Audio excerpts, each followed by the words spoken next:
Good day, and welcome to the Photronics Q4 FY23 earnings call. At this time, all participants are in listen-only mode. Later, we will conduct a question-and-answer session, and instructions will be given at that time. As a reminder, this conference is being recorded Wednesday, December 13th, 2023. I would now like to turn the conference over to Rochelle Burr, Chief Administrative Officer. Thank you, Michelle. Good morning, everyone. Welcome to our review of Photronics' fiscal 2023 fourth quarter results. Joining me this morning are Frank Lee, our Chief Executive Officer, Chris Progler, our Chief Technology Officer, John Jordan, our Chief Financial Officer, and Eric Rivera, our Chief Accounting Officer and Corporate Controller. The press release that we issued earlier this morning, together with the presentation material that accompanies our remarks, are available on the Investor Relations section of our webpage. Comments made by any participant on today's call may include forward-looking statements that include such words as anticipate, believe, estimate, expect, forecast, and in our view. These forward-looking statements are based upon a number of risks, uncertainties, and other factors that are difficult to predict. Actual results may differ materially from those expressed or implied, and we assume no obligation to update any forward-looking information. During the course of our discussion, we will refer to certain non-GAAP financial metrics. These numbers are useful for analysts, investors, and management to evaluate ongoing performance. A reconciliation of these metrics to GAAP financial results is provided in our presentation materials. At this time, I will turn the call over to Frank. Thank you, Rochelle, and good morning, everyone. The Photronics team had another outstanding year in 2023 and delivered record revenue for the sixth consecutive year. Over that 6-year period, we have achieved a compound annual revenue growth rate of over 12%. For full 2023, revenue grew 8% year over year, while the photomask market overall was flat, and the semiconductor industry overall is expected to contract by up to 12%. The Photronics year-over-year revenue growth once again offers testimony to the tendency of design-driven photomask demand to be less cyclical than the industry in general. Most recent indications from industry leaders and from our customers is that the current semiconductor cycle contraction should transition to the next phase of growth around the middle of next year. Thus, if past cycles and current observation can be considered indicators, photomask demand should resume a more robust growth phase during Photronics' second to third fiscal quarters. Margins for the quarter and year were also outstanding. We achieved operation margin of 28.5% for the fourth quarter and 28.4% for the full year 2023, the best year in the history of the company.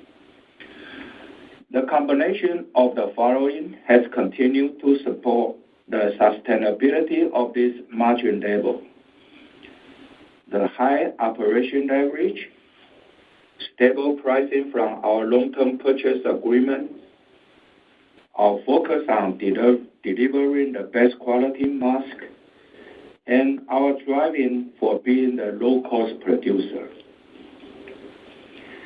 As a result of the solid operation results and the contribution from below-the-line items, we earned in Q4 72 cents per share on a GAAP basis and 60 cents per share on a non-GAAP basis. Strong cash flow was generated in 2023, contributing to a stronger balance sheet and increasing our cash position with reducing debt. We continue to invest in growth to continue the past several years' strong performance. To summarize, we achieved another record year in 2023, growing revenue in frame market. Our team performed well, and our customers continue to trust us as their photomask partner. We are investing in high return projects and are positioned to continue to outgrow the market and create value for our shareholders. I'm proud of our accomplishment and excited about our future. And I would especially like to express my gratitude to the more than 1,800 employees that have worked hard to achieve these results. At this time, I will turn the call over to John to discuss the results further. Thank you, Frank. Good morning, everyone. Our fourth quarter finalized another great year for Photronics. In my comments, I'll first discuss the fourth quarter results, then the results for the full fiscal year. Fourth quarter revenue of $227.5 million increased 8% over fourth quarter of last year and 1% sequentially. Photronics' fourth quarter always ends on October 31st, which may add or subtract days to the standard 91-day 445 fiscal calendar. This year, fourth quarter was boosted by an extra 2 days in the quarter. It was our second highest quarterly revenue ever, only 1% off the record established in Q2 of fiscal year 2023. Our revenue into China in Q4 declined from 53% of total revenue in Q3 to 44%, replaced by revenue with other customers. It might be worthwhile to add some further color regarding the China business. Although we derive a good portion of revenue from China, as do others in the semiconductor and display industry, what makes the China business somewhat unique is that there is a significant number of new designs and fabs in China driving photomask demand. And since there is a much smaller captive market in China, the preponderance of the photomask production is being provided by merchant manufacturers like Photronics. The business by major category, IC revenue of $164.5 million in the fourth quarter was up 1% sequentially and 5% year over year. Our high-end revenue, defined as IC masks using 28 nanometer and smaller technology, drove the increase, with 27% sequential growth, which more than offset the reduction in mainstream revenue. High-end revenue was strong in foundry logic in both U.S. and Asia. The 9% decrease in mainstream revenue resulted in large part from lower delivery premiums due to somewhat moderated demand and more normalized lead times for those products. For the FPD product category, fourth quarter FPD revenue was a record $63 million, up 3% sequentially and 17% year over year. A 7% increase in high-end revenue, defined as LTPS, AMOLED, and G10.5 large area masks, drove the increase from strong demand for AMOLED display masks used in mobile displays, where we have technology leadership. The additional FPD production devoted to high-end mass production then resulted in 13% lower mainstream revenue. Gross margin was solid at 37.3%, although slightly lower due substantially to the decreased premiums for expedited delivery of the mainstream IC masks. Operating expenses decreased somewhat and declined as a percentage of revenue to less than 9%, helping us achieve an operating margin of 28.5% in the quarter. GAAP net income in the quarter was $44.6 million, or 72 cents per diluted share. Non-GAAP net income, which eliminates foreign currency effects, primarily unrealized, was $37.2 million, or 60 cents a share. For reference, our reconciliation of GAAP to non-GAAP results is included in the press release and supplemental slides. For the year, total revenue of $892.1 million was 8% higher than the $824.5 million reported in fiscal year 2022, the sixth straight year of record revenues, as Frank mentioned, a compound annual growth rate of 12% over the last 6 years. Revenue in fiscal year 2023 was nearly double the revenue of fiscal year 2017, when we repositioned the business and initiated the targeted investments to address where we anticipated growth to be in the photomask space. IC revenue for the year was a record and grew 9.8%, as strong demand for mainstream masks for a good part of the year offset a slight decrease in high-end revenue, primarily in the U.S. Near term, our investment will be primarily in IC capacity to continue outgrowing the market and take advantage of our market strength and close customer relationships. FPD revenue is also a record for the year, up 4%, with high-end growth consistently driven by AMOLED demand. We anticipate this trend to continue into fiscal 2024. Gross margins for the year were 37.7%, 200 basis points over the strong gross margin in fiscal 2022, and we anticipate the gross margin will remain in the current range due to stable pricing, cost controls, and operating leverage. Maintenance of this level of gross margin in the face of erosion of delivery premiums during the latter half of the year indicates a pricing and operating environment that supports the sustainability of the margins. Operating expense for the year was nearly unchanged from the prior year, up less than $800,000, and declined as a percentage of revenue to 9.3% from 10% in the prior year. Operating margin was 28.4% compared to 25.7% in fiscal 2022, and operating income in fiscal 2023 was $253 million. During our 6 years of 12% revenue growth, operating income has grown at a compound annual growth rate of 41%, and operating margin quadrupled. GAAP EPS for the year was $2.03, and adjusted for the effects of foreign exchange variations, non-GAAP EPS was $2.04. GAAP EPS similarly has grown at a CAGR, compound annual growth rate, of 48% during the 6 years that revenue has increased 12%. Operating cash flow of $106.6 million for the quarter and $302.2 million for the year were also records for the company, resulting from higher net income and effective management of working capital. CapEx for the quarter was $21.1 million and $131.2 million for the year, which resulted in free cash flow for the year of $170.9 million. For 2024, we expect to invest $140 million in CapEx, primarily in both high-end and mainstream IC, to address current and anticipated demand growth. We will also be taking delivery of a new multi-beam lithography tool in the U.S.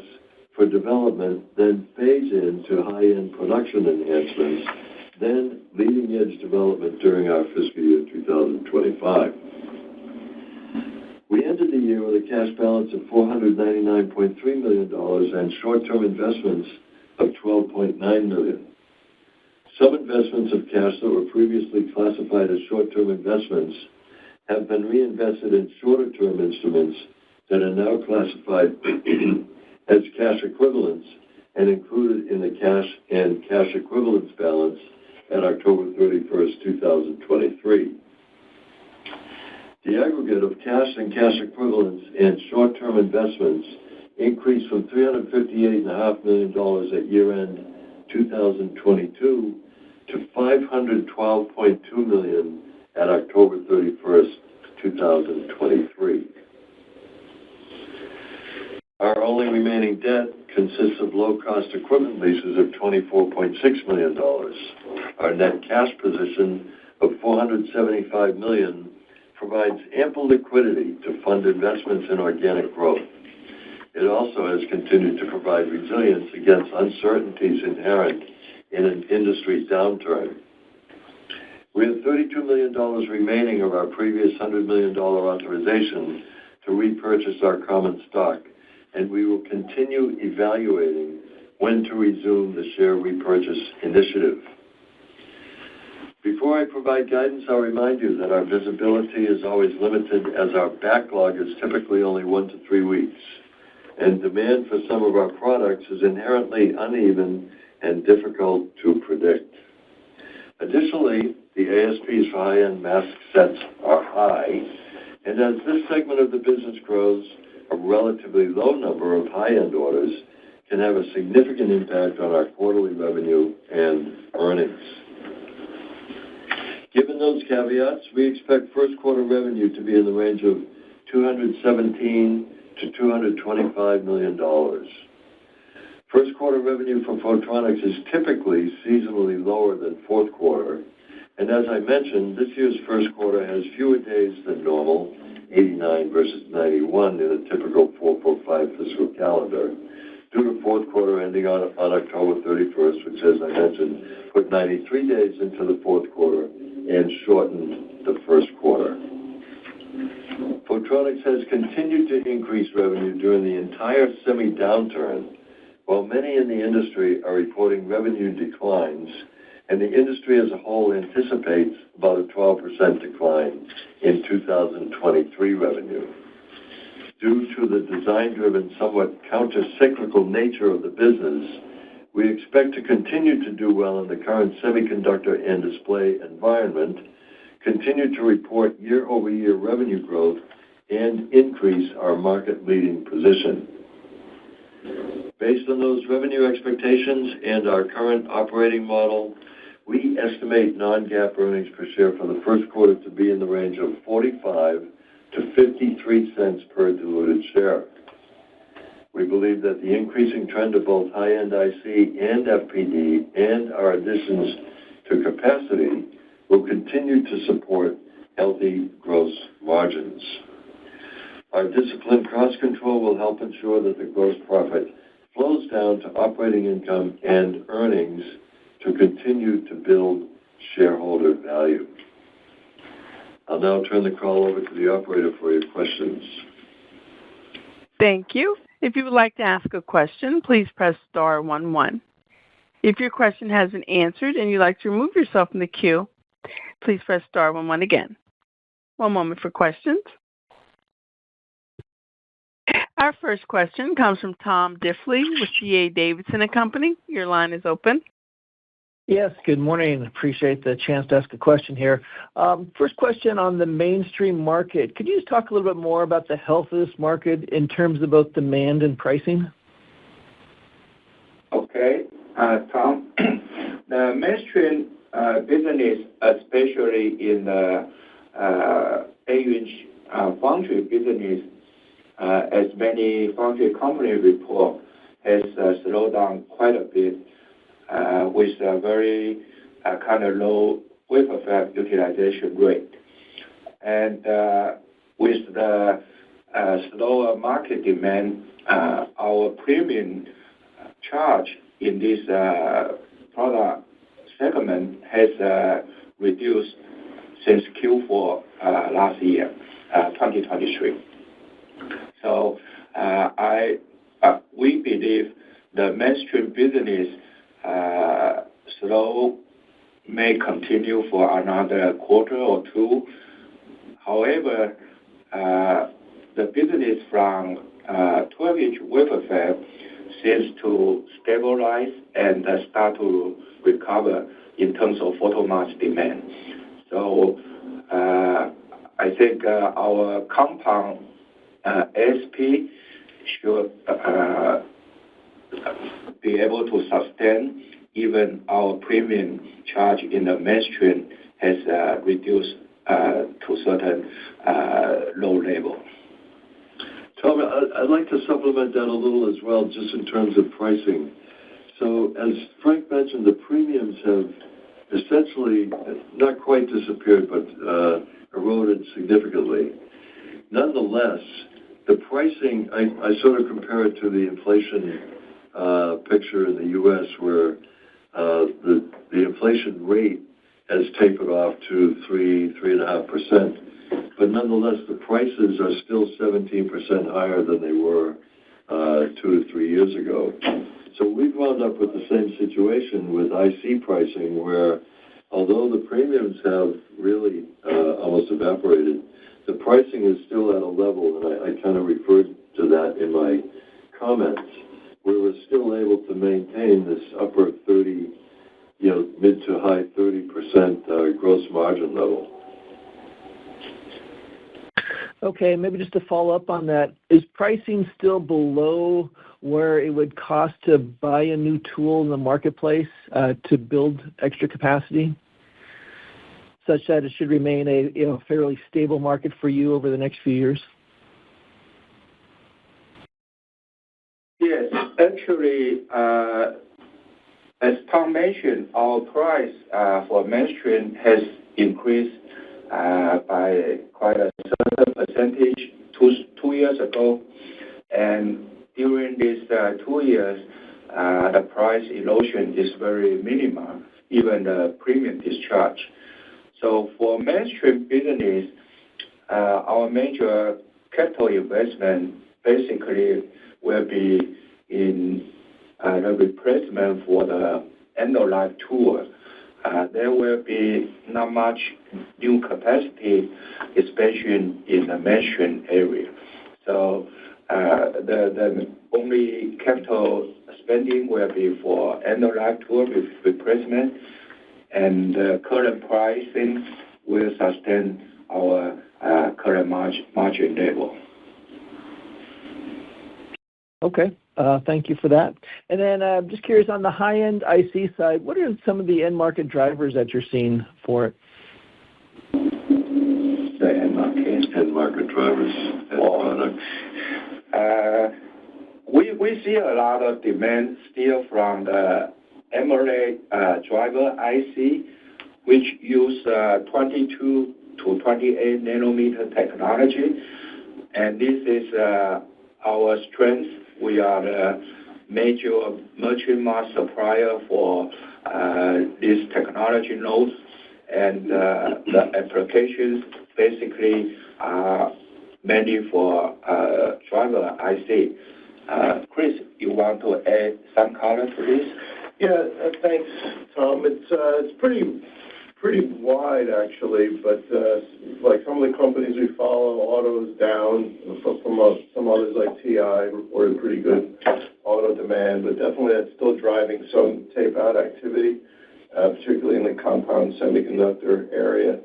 A lot of the fabs, utilization's kind of bottom, but it's running pretty low still historically, in the maybe high 60s.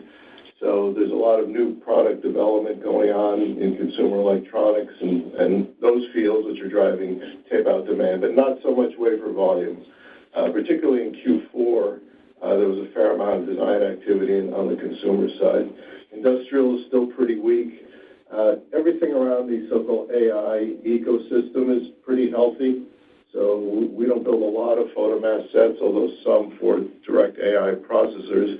But all the ancillary chips that go around these AI applications were quite strong, as you can imagine, following in the industry. So there's no segment that I think we see really spiking back strong, but it's relatively broad and a lot of design activity to try to refill wafer capacity because inventory has also been worked down. So there's some reorders and things like that in pipeline as well. Memory's still pretty weak overall. Pricing stabilized, but memory's still pretty weak. Particularly our 3D NAND business was down fairly strongly and has not fully recovered yet. Okay. Yeah, no, I mean, the reason I asked the question is, we've basically heard that most of the segments are bouncing along the bottom here. And it's, I guess, pretty impressive you've been able to keep your revenue flow as you have despite the slowdown. And, most people expect that starting maybe mid next year, we start to see some recoveries, and it just puts you in a good position for that. So I guess on that same front, where do you see capacity constraints right now, and where are you going to focus the $140 million of CapEx?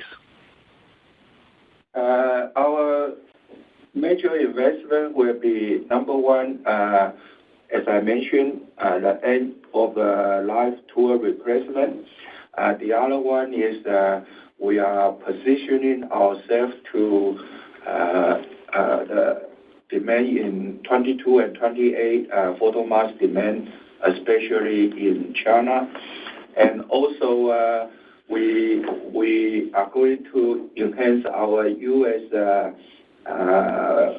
shop capacity and capability.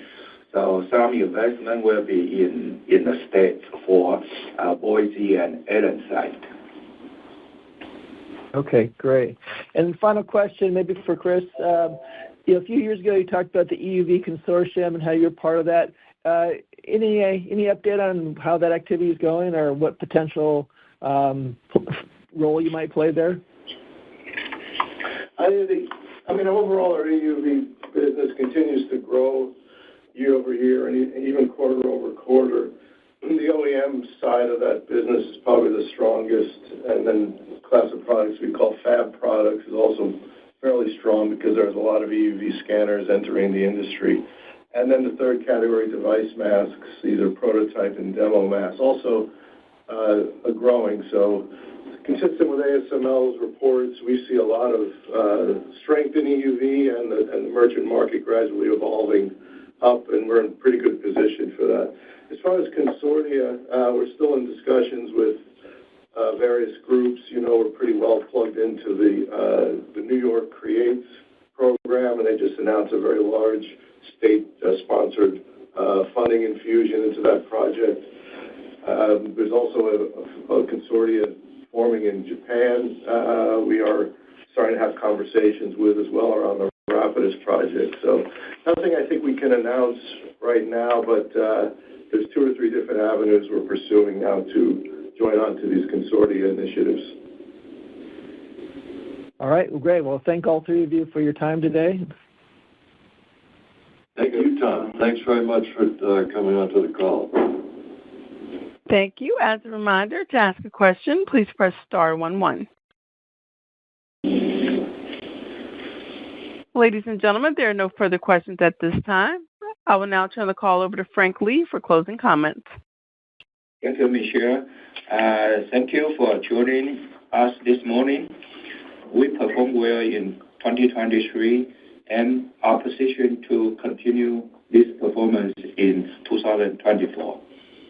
Long term, our end markets are expected to grow significantly.